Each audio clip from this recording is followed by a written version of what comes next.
love you. All the good times we had, I wish I could repeat them for the past 3 months. Love and feeling a little feeble.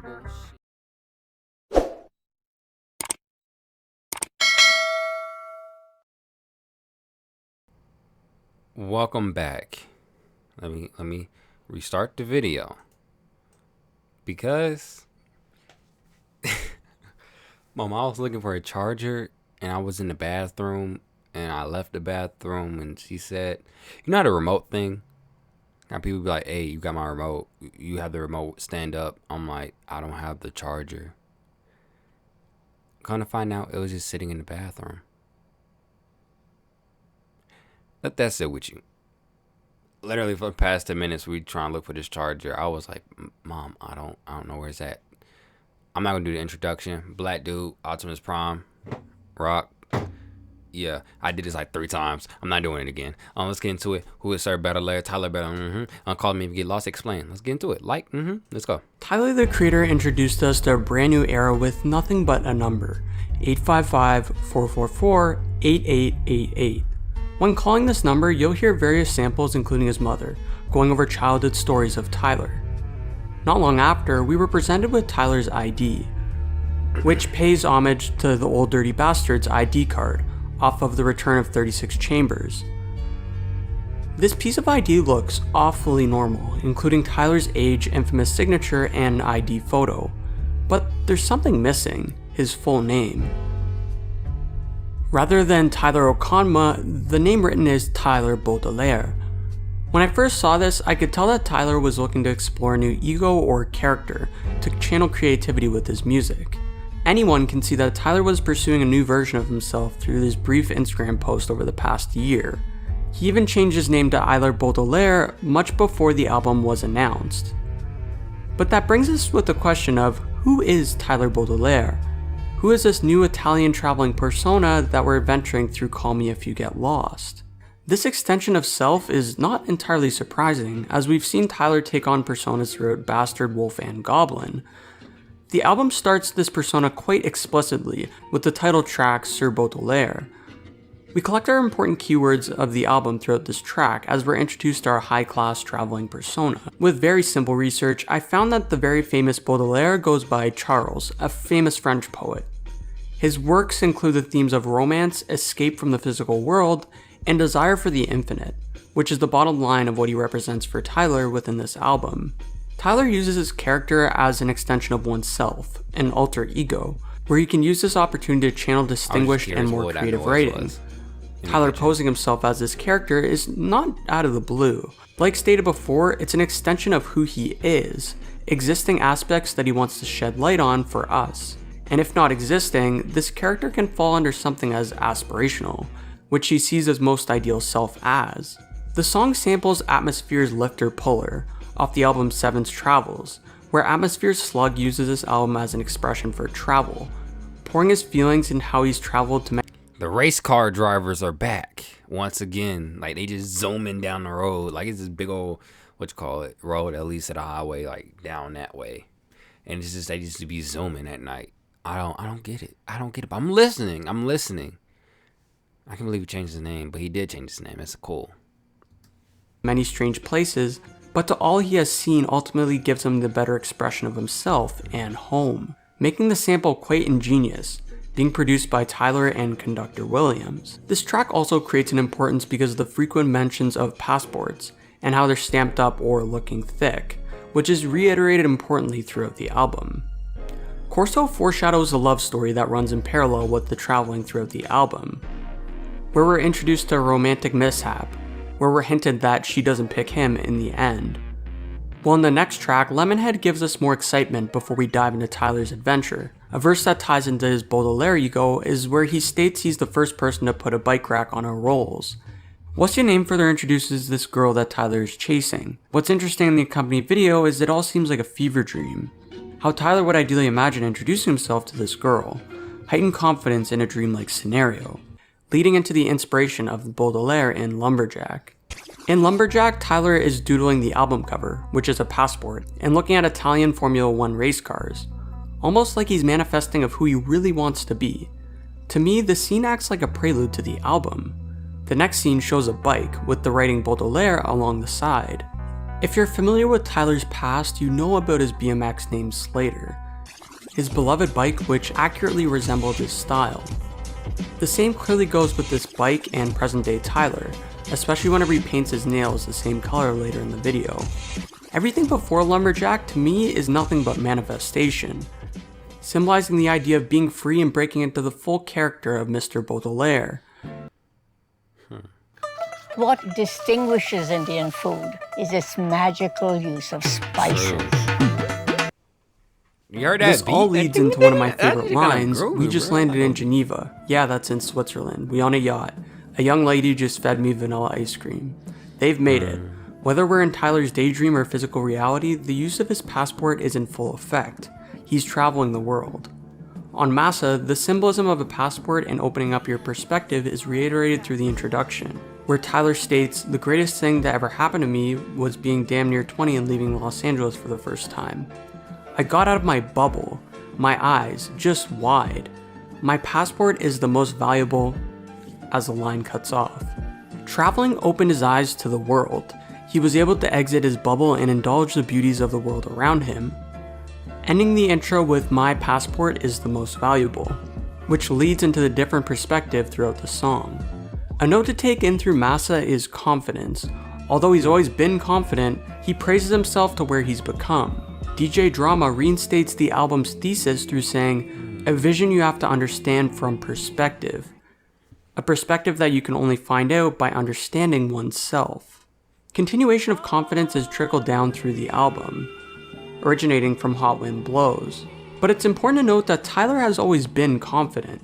This song specifically, though, reminds me of the lyric in Where This Flower Blooms, where he states, "Tell these black kids they could be who they are. Dye your hair blue." Yeah, dye your hair blonde shit. I do it. No. Blue shit. Yeah, I'll do it blue, too. not blonde. My fault. Tyler spoke about this further in the But I Flower know what Boy you're talking Conversation interview, where he states, It's a similar thing. Tell these black kids they can be who they are. Were you saying that to you? You're saying that to like the people Well, I was that you saying that see you to influence? me too, but like it's no one saying that kids that look like me or to anyone that looks like me. We've had this conversation just wanting to snowboard when I was 12, but Yeah. someone saying, "Oh, that's white people shit. Black people don't do that." Yeah. No, you don't do that. Don't put a damper on me and tell me what I can and can't be just because of the way everyone else was. That's my same color, and I just feel like You I are just like wanted the to tell them like, no, be you, be who you are. this ideology is also built upon in I mess with Manifesto. that heavy. He's trying to run Like, I don't like it when, even rap music, they be like, "Hey, you can't rap about, you have to be on a trap beat, or you have to rap about killing people, you have to rap about over-sexualizing black women, you have to rap about death, fucking killing, money, bragging about how much shit you got and everything else." Like, that's not really what black people represent. We represent a lot more deeper stuff than that. Personally, that's what I think. But teach us on. That's what all I say. Teach us on, because you never know. You never know.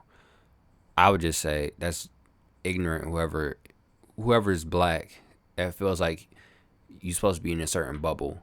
Like, I remember I was working at Popeyes, and you be like, yeah, I remember giving this one dude a book, by Dr. Claude Anderson, Black Labor, White Wealth, something like that, or Powernomics, let's say that. And this dude literally just threw my book away. It was supposed to be like a for Christmas, it was like a Secret Santa. And I was like, what the fuck? Why did you do that? They were like, yeah, he threw your book away. You know niggas don't read. Before he threw it away, he wrote up some weed on it. I'm like, bro, the disrespect, the ignorance. But it's okay. Life happens for everybody. Some people just not meant to be in certain positions. I can't hold that against him. He might be going through something. I don't know. But I know me. I'm going to make sure my head is good and make sure I'm happy, make sure I'm good.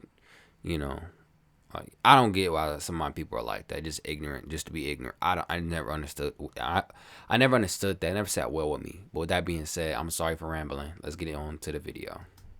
with the baton. He's doing a lot more for his culture than those trying to cancel him. He's not really unfamiliar with pushing this message on the generation of kids raised on his music.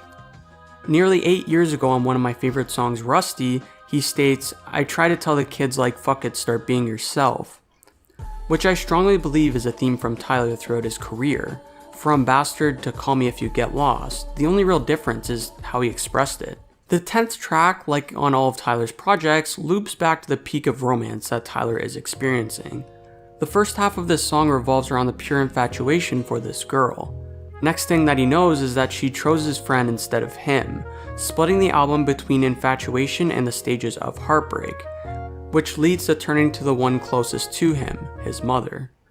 Tyler goes through the stages of grief in an accelerated manner compared to his other albums. I think that this is due to the fact of how fulfilled he is with life now.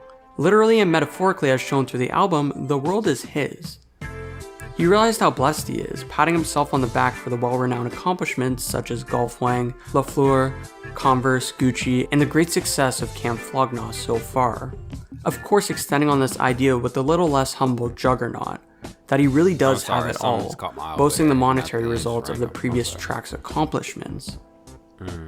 The album is finished off with the love story of Wilshire, a song covering the full length of the relationship until its downfall.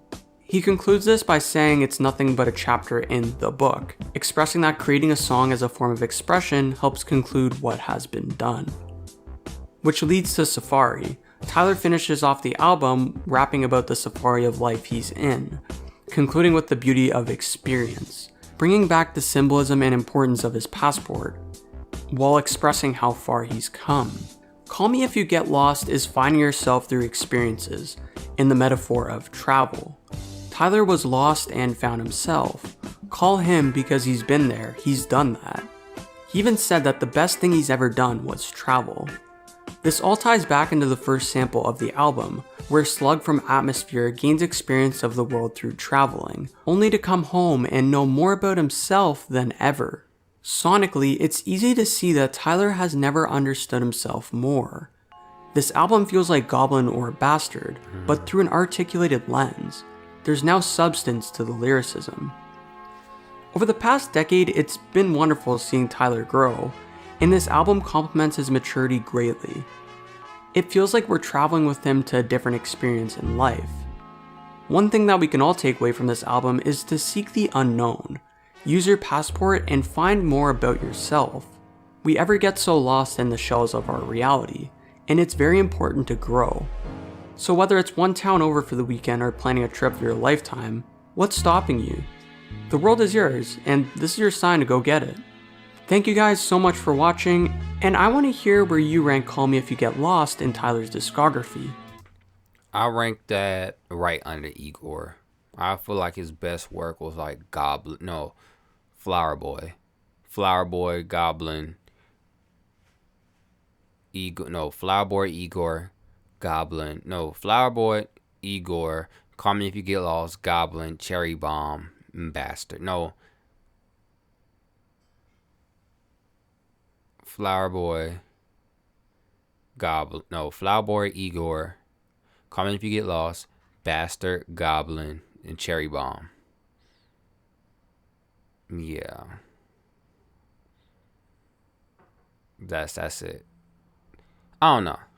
What's yours? Y'all tell me in the link below. Not in the link, the comments below. Oh my god, I am tripping. Oh my god. When I watch videos like this, my mind goes through 1,000 things. I be thinking, man,